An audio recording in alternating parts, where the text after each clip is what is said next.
କାଗଜକୁ ମୋଡ଼ି ଦେଇ ବିଡ଼ି ପରି। ତାର ସୃଷ୍ଟି ବି ନିଜେ କରିଛନ୍ତି ମାନେ ଆପଣଙ୍କ ପ୍ରଡକ୍ସନ୍ ହାଉସ୍ ସେଇଟା କରିଛି କେମିତି ରହିଛି ସିନେମା ସିନେମା ଦ୍ୱାରା ଆପଣଙ୍କ ଫ୍ୟାନ୍ ଫଲୋଅର୍ସକୁ କହିବେ ପାୱାର ସିନେମାର ନାଁ ଯେମିତି ଗାଁରେ ପ୍ରୋନାଉନ୍ସ କରନ୍ତି ଉଚ୍ଚାରଣ କରନ୍ତି ପାୱାରକୁ ଯେମିତି କୁହନ୍ତି ପାୱାର, ସେଥିପାଇଁ ନାଁ ରଖାଗଲା ପାୱାର। ଏହି କାହାଣୀ ମାଧ୍ୟମରେ ଆମେ ଦେଖିବା ପାଇଁ ଚାହିଁଛୁ ଯେ ଜନତାଙ୍କର ପାୱାର କ'ଣ, ଏଜୁକେସନ୍ ସିଷ୍ଟମ୍ର ପାୱାର କ'ଣ, ଆଉ ସାଧାରଣ ଭୋଟରର ପାୱାର କ'ଣ, ଆଉ ଗୋଟେ ସରଳ ଲୋକର ସାଧାରଣ ଲୋକର ପାୱାର କ'ଣ, ତାକୁ ମ୍ୟାନିପୁଲେଟ୍ କଲେ ସିଏ ଯଦି ଫିଡ଼ିକି ଯିବ ତା ପାୱାର କ'ଣ। ଭାରି ସରଳ କାହାଣୀ, ସିଧା ସାଧା କାହାଣୀ, କିନ୍ତୁ ଏଥିରେ ହ୍ୟୁମର୍ ଅଛି, ଏଥିରେ ସୋସିଆଲ୍ ମେସେଜ୍ ଅଛି। ମୋତେ କାହାଣୀ ଇନିସିଆଲି ମୁଁ ପ୍ରଡ୍ୟୁସର୍ ନଥିଲି ଫିଲ୍ମର, ଯେହେତୁ ମୋତେ କାହାଣୀ ବହୁତ ଭଲ ଲାଗିଲା, ଅଶୋକ ଦା ଅନବୋର୍ଡ଼ ହେଲେ, ମୋତେ 5-6 ବର୍ଷ ପରେ ଅଶୋକ ଦାଙ୍କ ସାଙ୍ଗରେ କାମ କରିବାର ସୁଯୋଗ ମିଳିଲା। ଇନିସିଆଲି ମୁଁ ନଥିଲି ଫିଲ୍ମର ପ୍ରଡ୍ୟୁସର୍, ଯେହେତୁ ବହୁତ ଆଟାଚ୍ଡ ହେଇଗଲି କାହାଣୀ ସାଙ୍ଗରେ ତ ଡିସାଇଡ଼୍ କଲି ନିଜେ ପ୍ରଡ୍ୟୁସର୍। ରଜ ବଜାର ଆସୁଛି ଜୁନ୍ 12 ରିଲିଜ୍, କେମିତି ମାହୋଲ ରହିବ? ସବୁବେଳେ ଓଡ଼ିଆ ଦର୍ଶକ ରଜ ଟାଇମ୍ରେ ହାଉସଫୁଲ୍ ହୁଏ।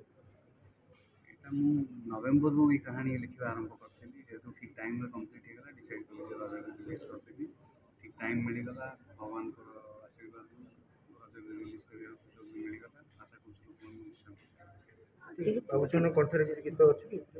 ଅଛି, ଗୋଟେ ଗୀତ ଅଛି ନାଲି ଟିକେ ବତେଇବ।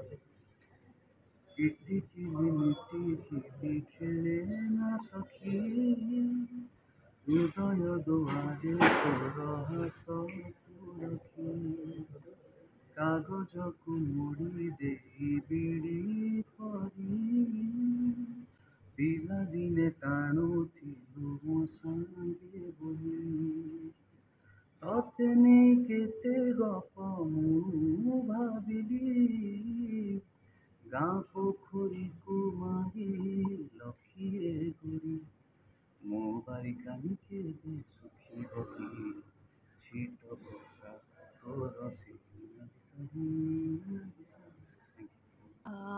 ପାୱାର ସିନେମାଟା ଯେଉଁ ହେଇଛି ପ୍ରଥମେ ତାର ଇନସେପସନ୍ ଯେଉଁ ହେଇଛି ତାର ଷ୍ଟୋରିଟା ବହୁତ ଭଲ ଲାଗିଲା ଆମମାନଙ୍କୁ। ଆଉ ତାପରେ ଆମେ ଭାବିଲୁ କି ସେଇଟା ଆମେ ନିଜ ପ୍ରଡକ୍ସନ୍ ଅଣ୍ଡରରେ ଏଇଟା କରିବା ପାଇଁ ବହୁତ ପ୍ରମିସିଂ ଲାଗିଲା ଏଇ ଷ୍ଟୋରିଟା, ଗପଟା, କାହାଣୀଟା। ଆଉ ପୁରା ଅରିଜିନାଲ୍ ଷ୍ଟୋରି, ଏଥିରେ ଭଲ ମେସେଜ୍ ବି ଯିବ ଟୁ ଦି ଅଡ଼ିଏନ୍ସ, ଏଜୁକେସନ୍ କେତେ ଇମ୍ପର୍ଟାଣ୍ଟ, ଆଉ ଆମେ କେଉଁ ମାନେ ଭୁଲ ଯଦି କିଛି କରୁଛେ ସେଇଟାକୁ କେମିତି ଆମେ ରେକ୍ଟିଫାଏ କରିବା, ଆଉ ସେଇଟାକୁ ହାର ନ ମାନିକି ସେଇଟାକୁ ଠିକ୍ କେମିତି କରିବାଟା ଏଇ ସିନେମାରେ ଦର୍ଶକ ଦେଖିବାକୁ ପାଇବେ। ଆଉ ଯେହେତୁ ଏଇଟା ଗୋଟେ ଅରିଜିନାଲ୍ ଷ୍ଟୋରି, ମୁଁ ଆଇମ୍ କ୍ୱାଇଟ୍ ହୋପଫୁଲ୍ କି ଅଡ଼ିଏନ୍ସ ନିଶ୍ଚିନ୍ତ ଭାବେ ଆସିବେ ଦେଖିବା ପାଇଁ, ଆଉ ତାଙ୍କୁ ଭଲ ଲାଗିବ ସିନେମାଟା। କୁହନ୍ତି କି ଭଲ ବଜେଟ୍ରେ ଯଦି ସିନେମା ହେଇଥାଏ କେଉଁଠି ନା କେଉଁଠି ତା'ର ମେକିଂ ଭଲ ବି ହେଇଥାଏ, ବଜେଟ୍କୁ ନେଇକି କେତେ କମ୍ପ୍ରମାଇଜ୍ କରାଯାଇଛି ନା ନାହିଁ, କ'ଣ କେମିତି ରହିଛି ବଜେଟ୍, ଭଲ ବଜେଟ୍ରେ ଆମେ କହିପାରିବା ସିନେମା? ଆମେ ଯେତିକି ଏଷ୍ଟିମେଟ୍ କରିଥିଲୁ ମାନେ ବିଗିନିଂରେ କିଛି ଗୋଟେ ଏଷ୍ଟିମେସନ୍ କରିଦେଇଥିଲୁ, ଆମର ସେତିକି ଭିତରେ ହିଁ ସରିଛି। ଆଉ ଭଲ ବଡ଼ ବଜେଟ୍ ହେବ, ଭଲ ଫିଲ୍ମ ହେବ ସେମିତି ମାନେ ନାହିଁ। ଷ୍ଟୋରି ଯଦି ଭଲ ଥିବ ନିହାତି ଦର୍ଶକମାନଙ୍କୁ ଭଲ ଲାଗିବ। କରୁଛନ୍ତି ଯେ କମନ୍ ପିପୁଲ୍ଟେ କେମିତି ପାୱାରଫୁଲ୍ ବନେ ଆଉ ଶାସନ ପ୍ରଶାସନକୁ କିଭଳି ଭାବେ ଚେଞ୍ଜ କରେ, ନିହାତି ସେମିତି କନସେପ୍ଟ ହିଁ ଅଛି। ଲାଗୁଛି ଏଇଟା ଲୋକଙ୍କୁ ନିହାତି ଭଲ ଲାଗିବ, ନିହାତି ଭଲ ଲାଗିବ। ଲୋକଙ୍କୁ କ'ଣ ଅପିଲ୍ କରିବେ ରଜ ରିଲିଜ୍ କରିବା? ଆସିବେ ନିହାତି ଦେଖିବା ପାଇଁ, ଆଉ ସେଥିରୁ କିଛି ମେସେଜ୍ ଯେଉଁଟା ପାଇବେ ସେଇଟା ଆପଣଙ୍କୁ ବହୁତ ଭଲ ଲାଗିବ। ଏଣ୍ଟରଟେନମେଣ୍ଟ ପ୍ୟାକେଜ୍ ପୁରା, ଡ୍ରାମା ଅଛି, ଇମୋସନ୍ ଅଛି, ସବୁ ଅଛି ଏଥିରେ, ରୋମାନ୍ସ ବି ଅଛି। କେମିତି ଏଜୁକେସନ୍ ଇମ୍ପର୍ଟାନ୍ସ ତା'ର ଏଇଥିରେ ଜଣାପଡ଼ୁଛି। ମିନିମମ୍ ଏଜୁକେସନ୍ ଯେଉଁ ଦରକାର, ଆଟଲିଷ୍ଟ ଟିଲ୍ ମ୍ୟାଟ୍ରିକୁଲେସନ୍ ଯେଉଁଟା ଦରକାର ସେଇଟାର ଇମ୍ପର୍ଟାନ୍ସଟା ଏଇଥିରେ ଜଣାପଡ଼ୁଛି, ସେତିକି। ରଜ ବଜାରରେ ଗୋଟେ ସବୁବେଳେ ଓଡ଼ିଆ ଦର୍ଶକମାନେ ରଜ ବଜାରରେ ଟାଇମ୍ରେ ମଧ୍ୟ ଓଡ଼ିଆ ଦର୍ଶକ ବେଶୀ ଆଦୃତ ହୁଅନ୍ତି ଓଡ଼ିଆ ଫିଲ୍ମ ପ୍ରତି। ନିଶ୍ଚିତ ହଇଚଇ କରିବ ପାୱାର ରଜ ବଜାର। ନିହାତି ନିହାତି ବହୁତ ଭଲ କରିବ, ଏ ସିନେମାଟା ବହୁତ ଭଲ କରିବ, ସେଇଟା ତ ମୁଁ ନିହାତି ଜାଣିପାରୁଛି ଷ୍ଟୋରିରୁ। ଆଉ ଯେଉଁ ପ୍ରଡ଼କ୍ଟ ଆମର ବାହାରିଛି ଆମେ ଏଡ଼ିଟିଂରେ ଦେଖୁଥିଲୁ, ବହୁତ ଭଲ ଲାଗିଲା ମାନେ ମେକିଂଟା ବି। ମ୍ୟାଡ଼ାମ୍ ଦମନ ଦେଖିଲେ, ମାଲ୍ୟଗିରି ଦେଖିଲେ, ଆଜ୍ଞା ତାପରେ ଚାହିଁଲେ କି ନାଇଁ ଆମେ ବି ଆଉ ଗୋଟେ ଦେଖିଦେବା ଦୁଇ ଜଣ ମିଶିକି ଗୋଟେ ପାର୍ଟି।